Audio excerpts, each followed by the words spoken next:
भारत मातृभूमीला सागरा प्राण तळमळला सागरा. किती सुंदर ओळीमध्ये आपल्या मातृभूमीची ओढ व्यक्त केली आहे ना मित्रांनो. तुम्हाला माहिती आहे का की ही कविता कोणी लिहिलेली आहे? अंदमान येथे काळ्या पाण्याची शिक्षा भोगत असताना विनायक दामोदर सावरकर यांनी 100 वर्षांपूर्वी लिहिलेली कविता आहे.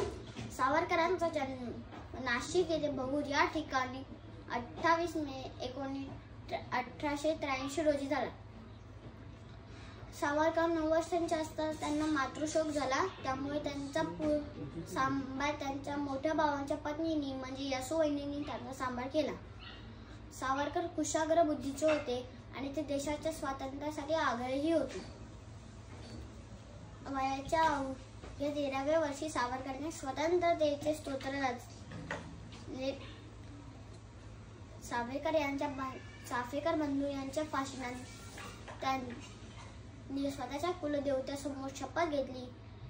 देशाच्या स्वातंत्र्यासाठी सशस्त्र क्रांतीचा सेतू उभारून मारिता मरे तो झुंजे ही शपथ होती. इटालियन क्रांतिकारक जोसेफ माझिनी यांच्या यंग इटली या संघटनेच्या धर्तीवर राष्ट्रभक्त समूह ही संघटना सावरकरांनी स्थापना केली. या संघटनेचं पुढे अभिनव भारत या संघटनेत रूपांतर झाले. 1905च्या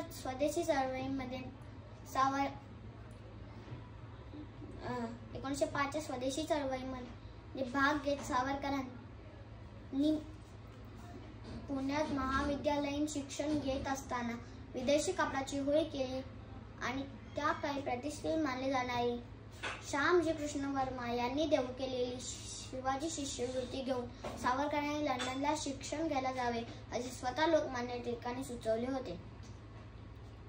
आपल्या लंडनच्या वास्तव्यामध्ये सावरकरांनी जोसेफ माझिनी यांच्या आत्मचरित्राचे मराठी रूपांतर केले. त्यात जोडलेले प्रस्तावनेत सशस्त्र क्रांतीचे तत्वज्ञान नमूद केले. तेव्हापासूनच अभिनव भारत क्रांती पर्व सुरू झाले. वयाच्या अवघ्या 16व्या वर्षी कर्झन व्हॅली या ब्रिटिश अधिकाऱ्यांना मारणारा मदनलाल धिंगरा हा सावरकरांचा पहिला हुतात्मा शिष्य होता. धिंगराप्रमाणे अनंत कान्हेरे, कृष्णाजी कर्वे, विनायक देशपांडे असे अनेक युवक सावरकरांनी दाखवलेल्या वाटेने गेले आणि ब्रिटिश अधिकाऱ्यांना यमसदनास पाठवले.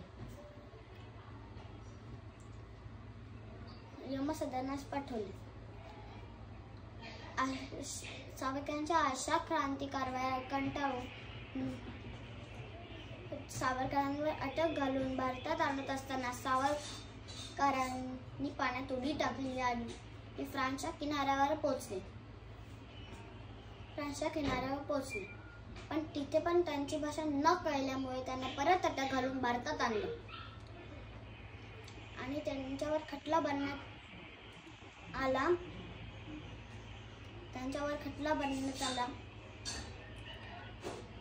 आणि त्यांना 2 जन्मठेपेची काळ्या पाण्याची शिक्षा सुनावली गेली.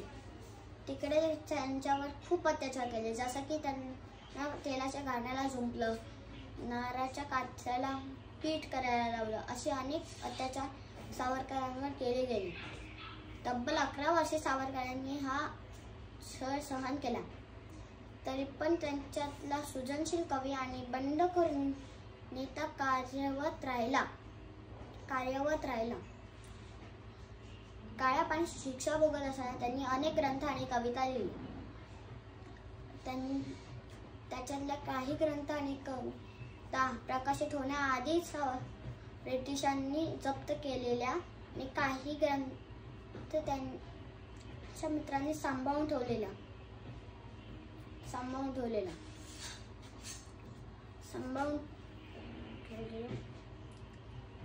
आणि स्वातंत्र्यानंतर प्रकाशित केलेला. सावरकरांनी बाबरीच्या काट्यांनी तुरुंगाच्या भिंतीवर महाकाव्य लिहिलं आणि तिथेच त्यांनी इसेन्शियल ऑफ हिंदुत्व हा ग्रंथ लिहिला. अंदमान येथून सुटल्यावर सावरकरांनी अनेक समाजसेवी कामे केली, जसे की 500 मंदिर अस्पृश्यांसाठी खुली करणे, आंतरजातीय विवाह लावणे, जातीभेद तोडण्यासाठी सामायिक भोजनालय सुरू करणे आणि सगळ्या जातीवाल्या लोकांसाठी रत्नागिरी येथे पतित पावन मंदिर सुरू करणे. 1 फेब्रुवारी 1966 रोजी सावरकरांनी अन्न, पाणी आणि औषधे सोडली. सावरकरांनी 10,000 पेक्षा जास्त पाने मराठीत लिहिली आणि 1500 पेक्षा जास्त पाने इंग्रजीत लिहिली. जयोस्तुते, सागरा प्राण तळमळ, राजा शिवाजी या कविता ऐकूनच आपली मागची पिढी मोठी झाली.